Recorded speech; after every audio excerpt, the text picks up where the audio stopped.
My body of work is based on my culture. It's an examination of Chinese idioms. So each one is based off of a Chinese idiom that is significant or a Chinese idiom that I've altered.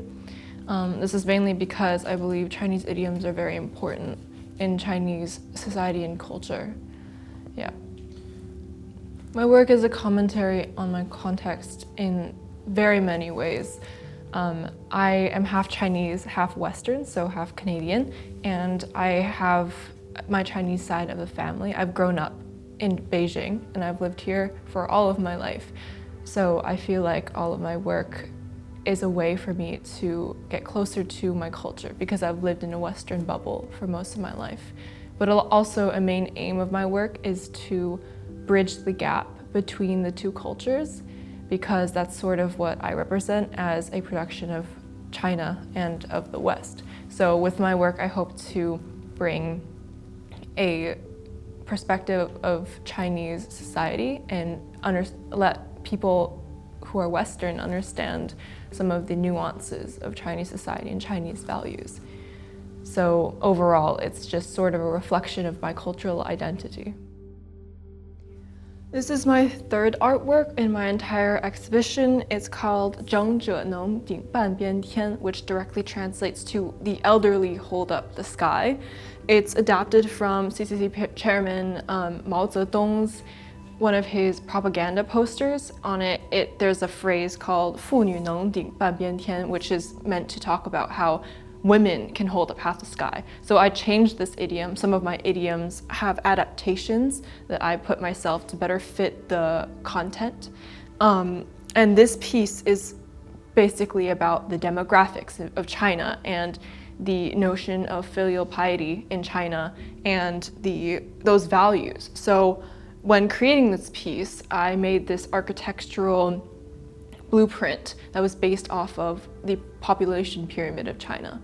And in the population pyramid of China, there was this huge bottom part, which showed that there was a lot more elderly people. I'm sure these demographics are common in a lot of Eastern countries, but I wanted to comment on the philosophy of filial piety and how important it is that Chinese people take care of their elderly population. So that's sort of the link I have with this piece. For the medium itself, I wanted to pay homage to the terracotta warriors of Chinese culture, or the terracotta clay that is commonly used in Chinese pottery. But I don't have the skill to fire terracotta clay myself, so I used terracotta air dry clay instead. And I made sure that there was a handmade look to this piece specifically.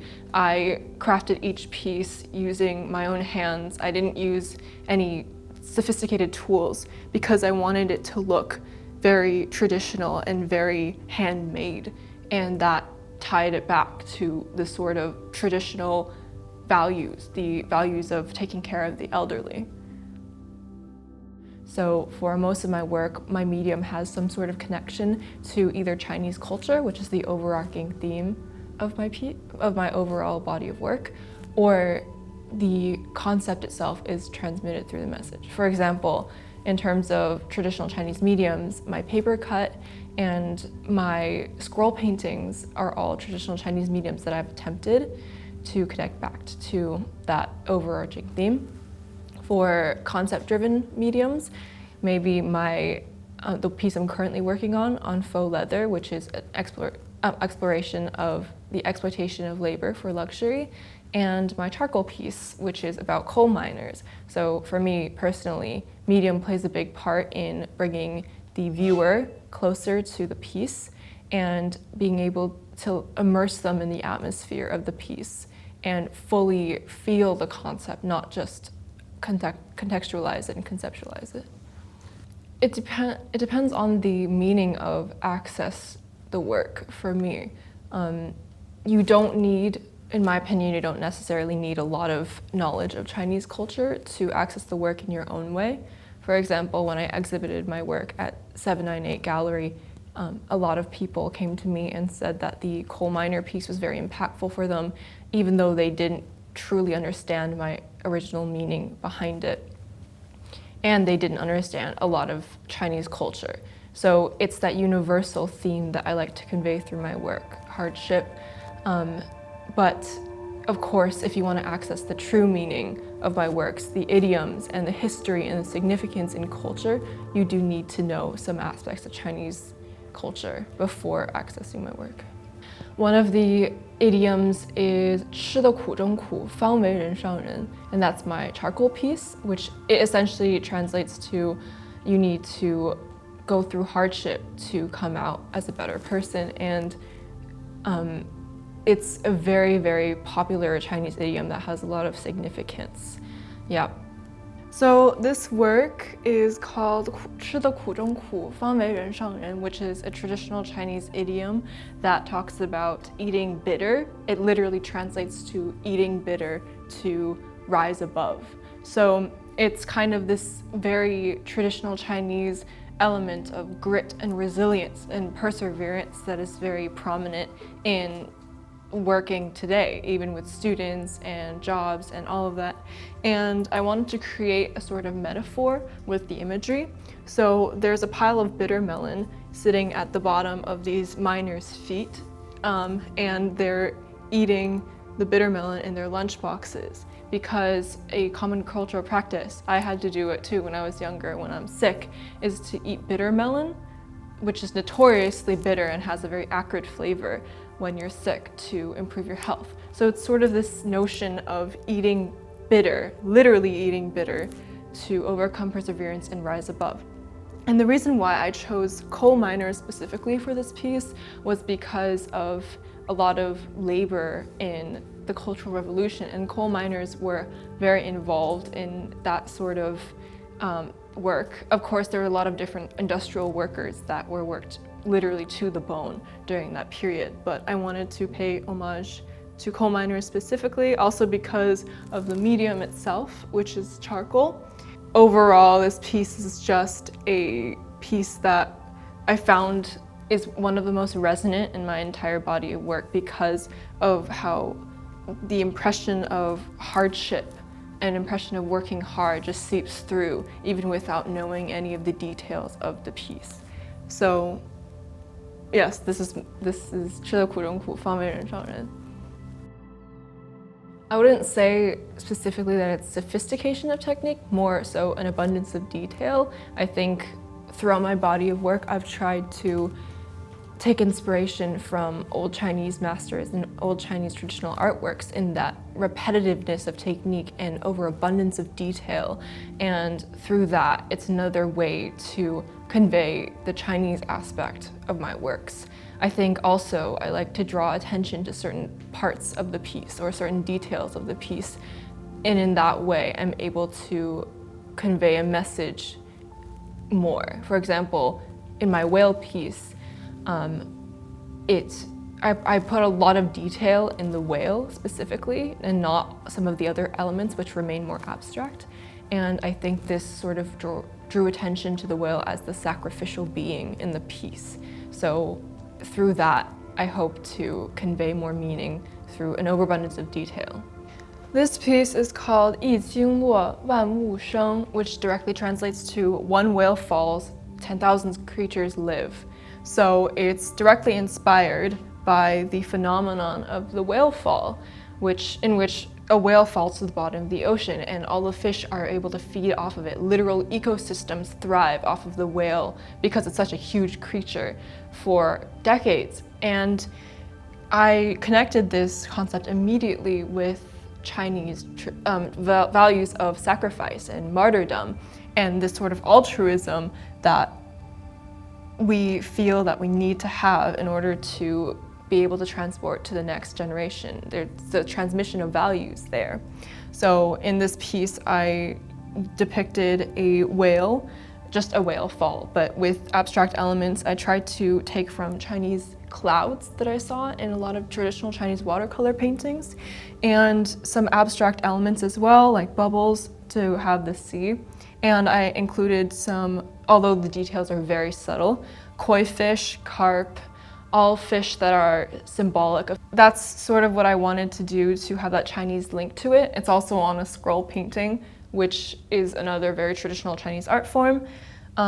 Also, this was before I got my name stamp, so I wanted to add a special touch here I had to paint my own Chinese name in a stamp, and I formatted it that way so I could have that sort of link to Chinese culture as well. Overall, this is just a piece on the importance of sacrifice in Chinese culture for the community, because Chinese society is very collectivistic and very community oriented.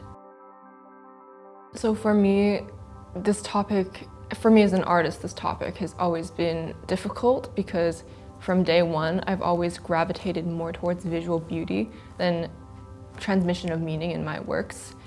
But I think throughout this whole process, I've kind of understood more the importance of concept and meaning, primarily through, the incorporation of my culture in my works.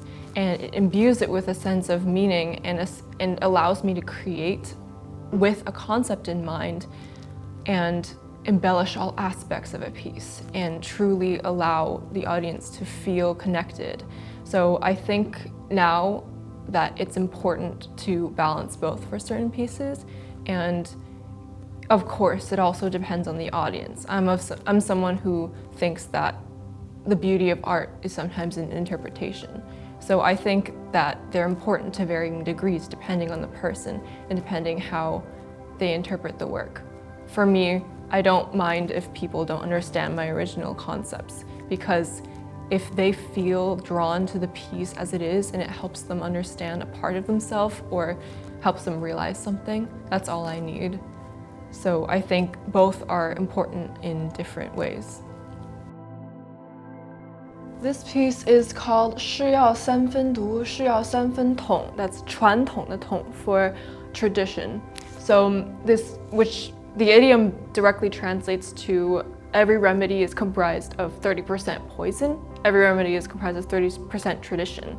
So the original idiom is just 是要三分读, and I added a component to it with tradition. This piece is overall about the exploitation or the exotification of Chinese culture in the West. And it depicts two swimmers, and I wanted each swimmer to kind of represent either China and the West.